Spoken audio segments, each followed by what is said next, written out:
환영합니다.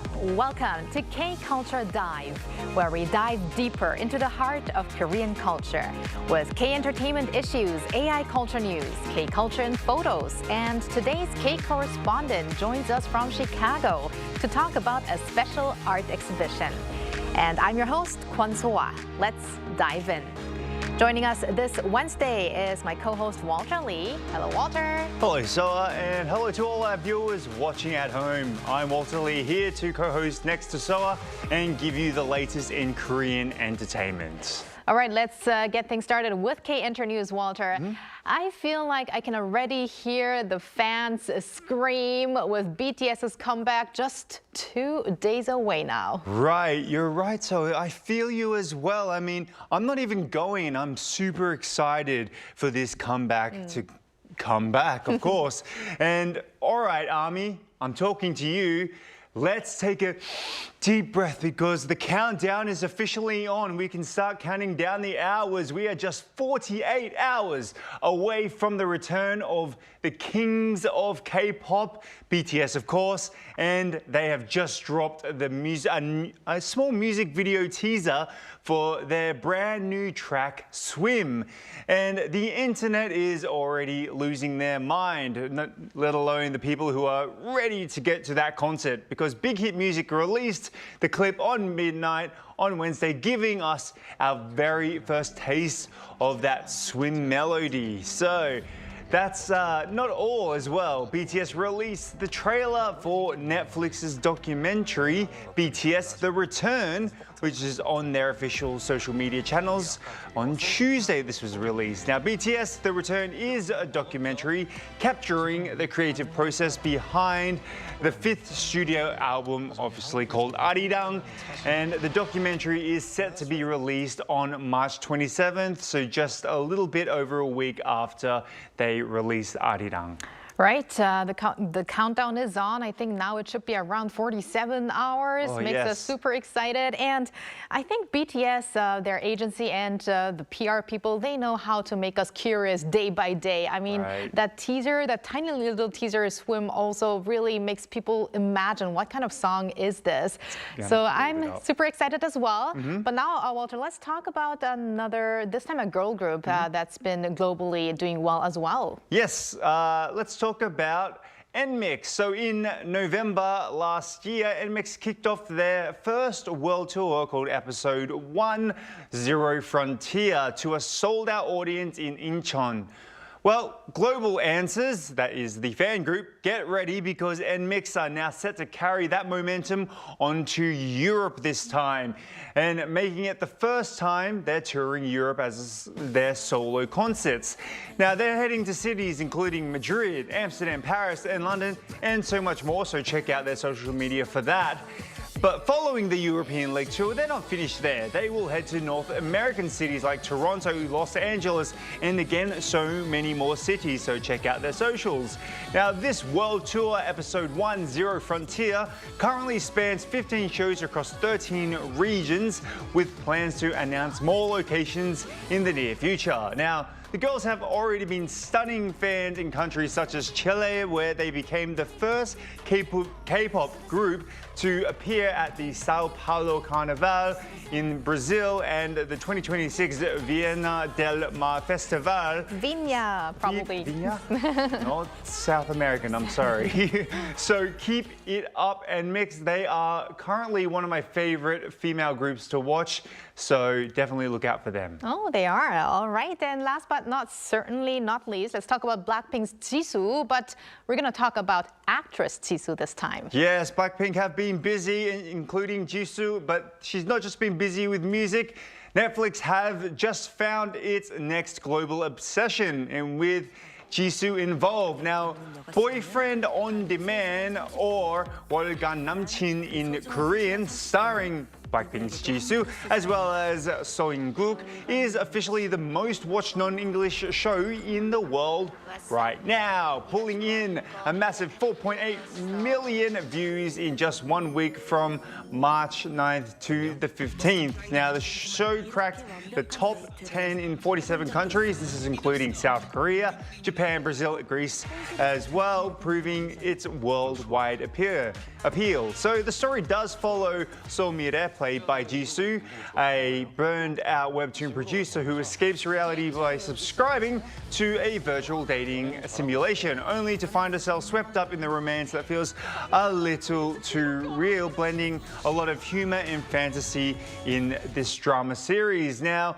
Boyfriend on Demand taps into the ultimate modern-day question: what if your perfect relationship or love or the one was just a click away? Yeah, what if? I was watching bits of the series, and I think many people who are watching it probably would have thought, I wish they had that kind of service in real life as well. Right. But thank you very much to Walter for those updates, and stick around. Will do. And now let's turn to our AI anchor Arirang for more on the culture front. Arirang, take it away. Thanks, Sua. Here's your AI guide to the latest cultural headlines from Korea. Let's begin with our top story. Timed with BTS's Gwanghwamun concert, a special K-culture program will be held this Saturday at Myeongdong Art Breeze, a cultural complex in Seoul's famous Myeongdong shopping district. Dubbed K-Pass, the program consists of 3 themed sessions: K-Life, a craft class using mother of pearl; K-Beauty, a personalized color analysis session that helps participants find suitable makeup; and K-Food, featuring hands-on experiences with traditional delicacies. The program is open to all tourists who apply online, with a participation fee of 25,000 won per person, which is about $17 US. A special exhibition of Andy Warhol, one of the most iconic artists of the late 20th century, has opened at the Daejeon Museum of Art.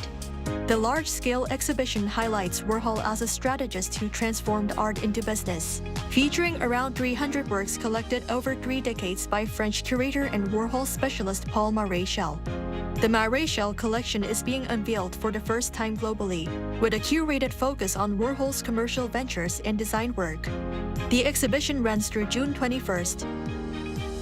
With just about 10 days to go until the Jine Kunangje Festival, Korea's largest cherry blossom festival, Tangwon City is in the final stages of preparation.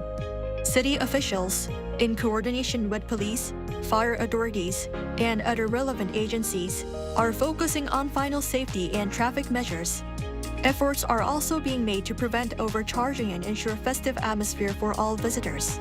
The 64th edition of the festival will open next Friday and run through April 5th at venues including Juwon Rotary and Jinero. This year's program will feature a variety of events, including live music performances, fireworks, and an aerial display by the Black Eagles. That's all from me.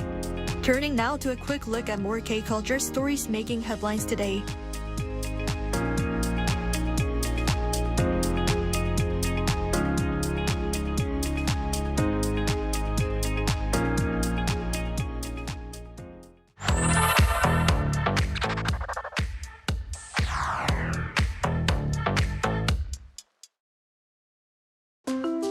Through a single photo at a time, we take a closer look at culture in Korea. This is K-Culture in Photos. Let's start with today's word, 청첩장. That's the Korean word for a wedding invitation. Traditionally, receiving a wedding invitation meant you were being invited to a full ceremony, family, guests, a banquet, the whole celebration. But the photo you are looking at takes us to a rather unique place. This is Shinshin Wedding Hall in Changwon. Under an old crystal chandelier, the owner enthusiastically directs couples during their photos, even humming the famous wedding march himself. This hall first opened in 1967 and famously hosted free weddings for thousands of couples who couldn't afford the ceremony. Today, its untouched retro interior has become a popular spot for vintage wedding photos. Now, here's something interesting. Many younger couples today actually skip the ceremony altogether and only take wedding photos, sometimes in gardens or by the ocean. Why? Weddings can be extremely expensive, so some couples would rather save that money for their future. So what do you think? Is a wedding more about the ceremony or the memories we choose to keep? Take a look at this photo. People lined up outside a small camera shop, shelves filled with old digital cameras. And yes, this photo was taken in 2026. This is Seoul Arcade in Seoul, and vintage digital cameras, especially models from the early 2000s, are suddenly in huge demand. Young customers in their 20s and 30s come here to test the cameras, turn on the flash, and try taking photos right in the store. What's surprising is the price. Cameras that once sold for about $20 now sell for $300 or even $400. Why the sudden craze? Part of it comes from celebrities posting photos taken with these cameras on social media. But many fans say it's the soft, nostalgic color that smartphone cameras can't easily recreate it. Online, people even share photos of decorated cameras and collections of vintage digicams. So, would you trade your smartphone camera for one of these vintage ones? Let's now talk about K-paper folding. This photo was taken in New York, where an exhibition showcased Korean ritual art created with hanji, traditional Korean paper made from mulberry bark. Hanji has been used for centuries in everything from daily life to spiritual ceremonies, and the trend is spreading further. In Russia, cultural events celebrating the Lunar New Year recently included Korean paper folding classes, where participants learned folding techniques with exploring Korean culture. For many Koreans, paper folding also brings back childhood memories. Some of you might remember a famous TV personality known as the paper folding uncle, who taught kids how to fold paper on children's shows. Back then, not only children but also teenagers or even adults folded 1,000 paper cranes or stars, believing their wishes might come true. It's amazing how something as simple as a piece of paper can carry culture, memories, and even a little hope. Finally, let's step inside one of Korea's popular stationery shops. At first glance, it might look like a small store selling notebooks, stickers, and phone cases. But for many young foreign tourists, visiting shops like this has become a must-do activity in Korea. Instead of luxury brands, many travelers now prefer browsing through small lifestyle stores filled with cute, useful, and affordable items. Some shops specialize in stationery, while others sell hats, bags, home decorations, and quirky accessories. The appeal is simple. These shops capture everyday Korean design, colorful, playful, and full of personality. And of course, they are perfect places to find small souvenirs that fit right in your suitcase. Sometimes the best way to understand a culture isn't through big landmarks, but through the little things people love in everyday life.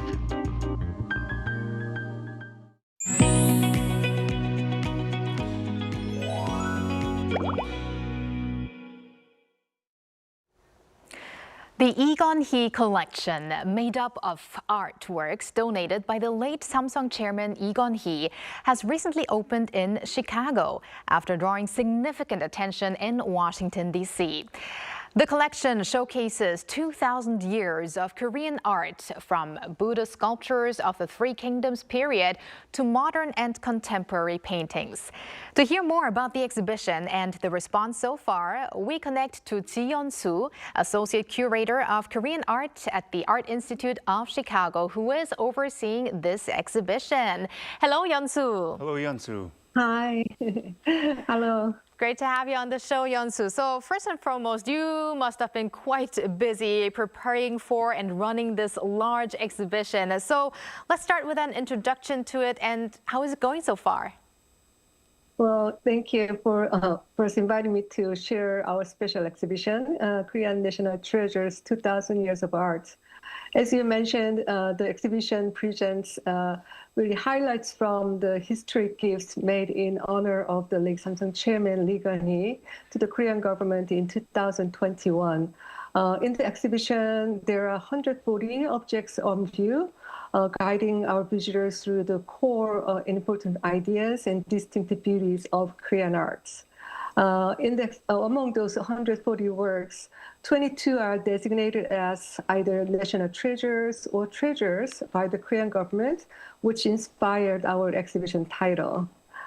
So it has been really tremendously well received by visitors and then also my colleagues working with me. And each time when I visit the galleries, they're filled with the visitors who are deeply engaged with the works on display. So, and I also received several requests for interviews as well as the private and public tours. So it has been incredibly rewarding.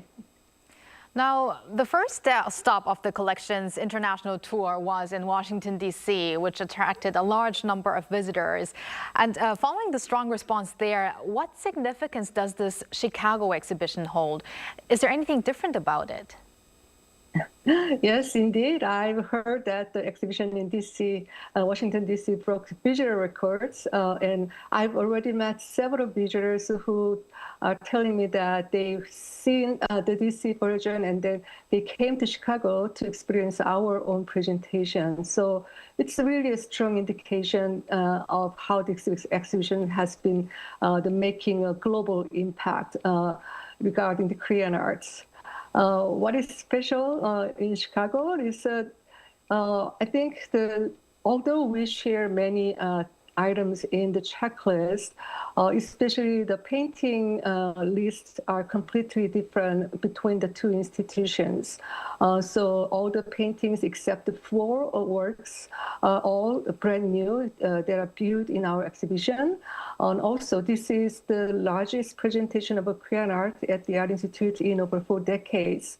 And also, this is the first Asian art exhibition to be held in our modern wing. So it is really a special moment to experience Korean art in Chicago.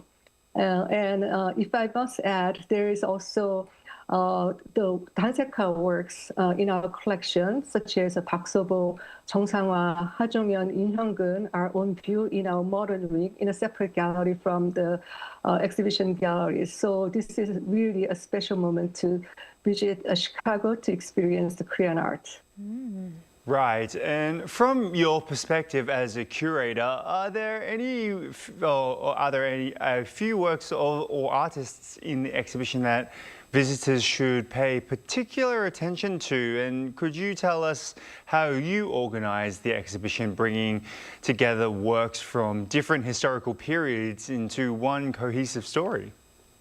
Yeah, well, thank you. And I think as a curator, I hope that visitors will pay attention every object in the show. But if they have a limited time, I have just few recommendations. The one not to miss is Clearing After Rain on Mount Inwang by Jung-sun. Jung-sun is, of course, one of the most revered painters in Korean art history. And this painting is particularly special because it shows the artist's mature style, capturing the place that is so dear to him. Mount Inwang is where he was born, and then he lived his whole life through. So this is such a dear place for the artist, and he really captured the rain-soaked mountain with a dark ink and the confident the brush stroke. This is, of course, designated a national treasure, and I believe it is also the first work acquired by the late Samsung chairman Lee Kun-hee and his wife, Madame Hong Na-hee. And then the second work that I want to mention is Echo. It is a beautiful painting, beautiful abstract painting by Kim Han-gi. It's around the 1930s, a handful of Korean artists began to adopt abstract styles, and Kim Han-gi is considered one of the first abstract painters in Korea. And this beautiful painting was created during Kim Han-gi's final years in New York. So it was really one of his last work and then last masterpieces that he created. Although this painting was painted in oil, if you look at this painting close, we can see that he manipulated the medium to create the effect of ink wash painting. So I recommend viewing this work at least twice up close and then from afar, because when you look at the painting up close, the blue dots are just beautifully lined up. But then when you look at it from a distance, it appears like almost like the stars in the dark night.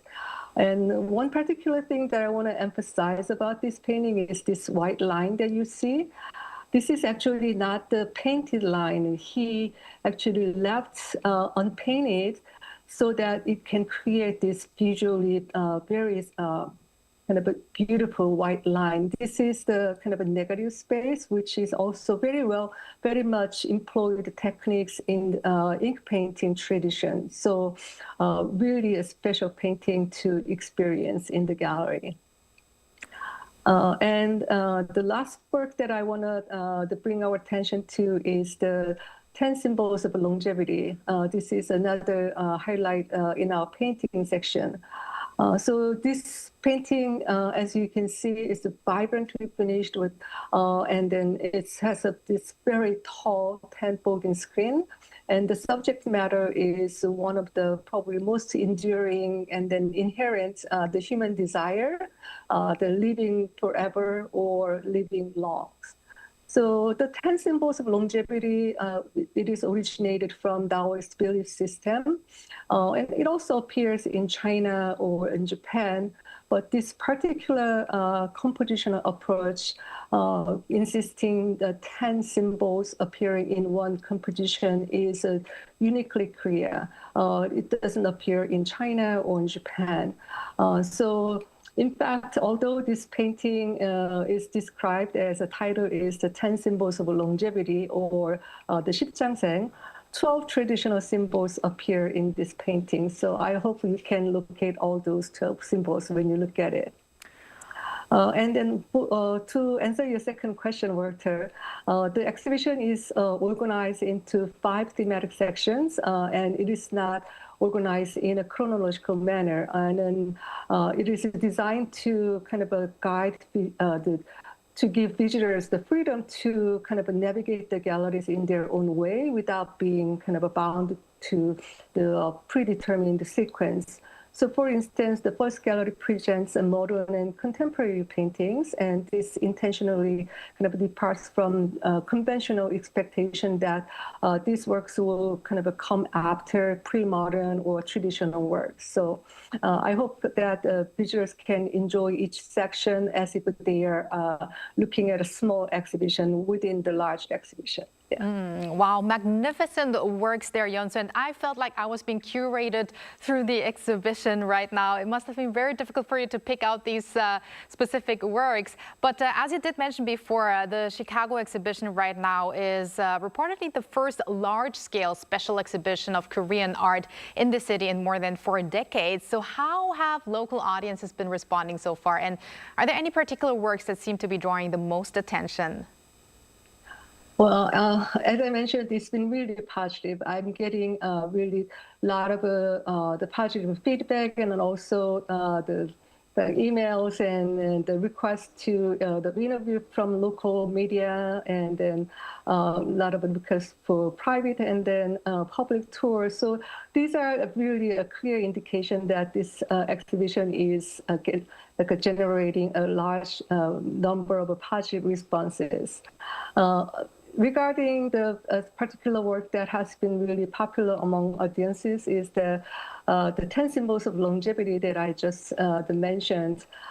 This, even before opening the exhibition, when I was planning it, really this work kind of everyone so positively responded to this painting among our staffs and also marketing teams. So that's why we selected this work as a key image for our the campaign. And I think it was absolutely the right decision.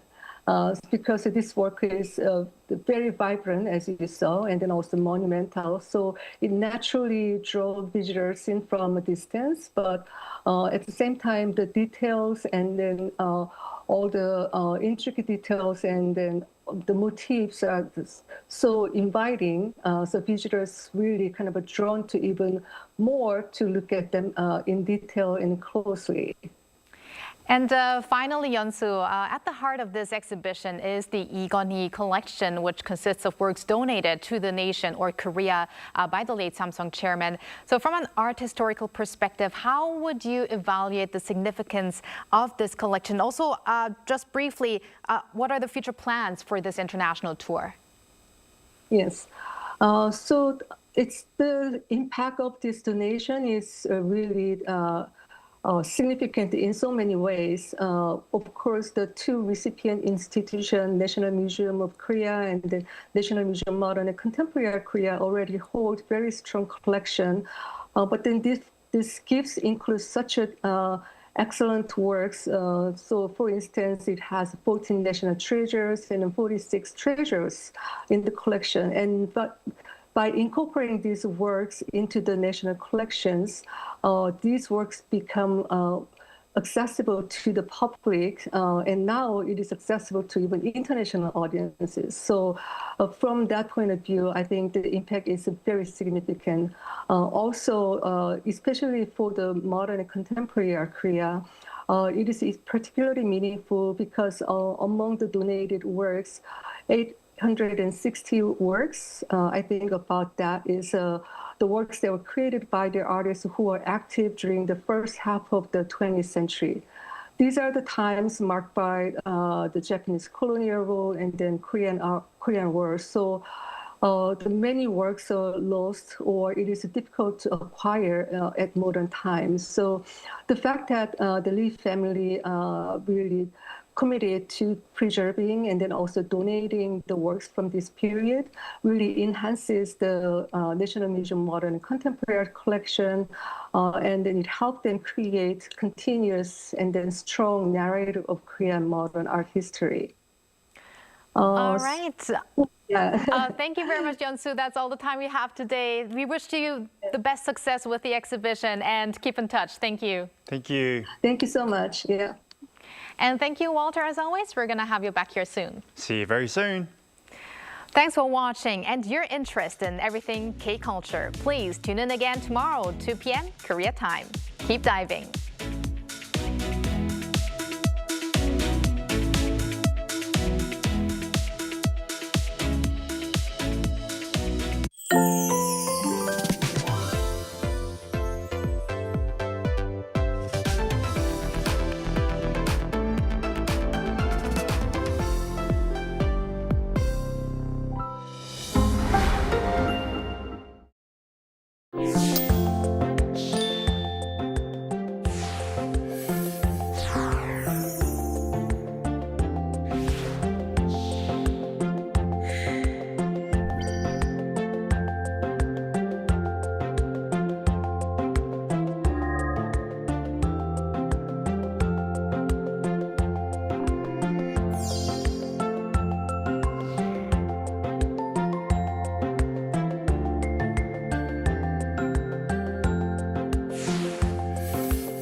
you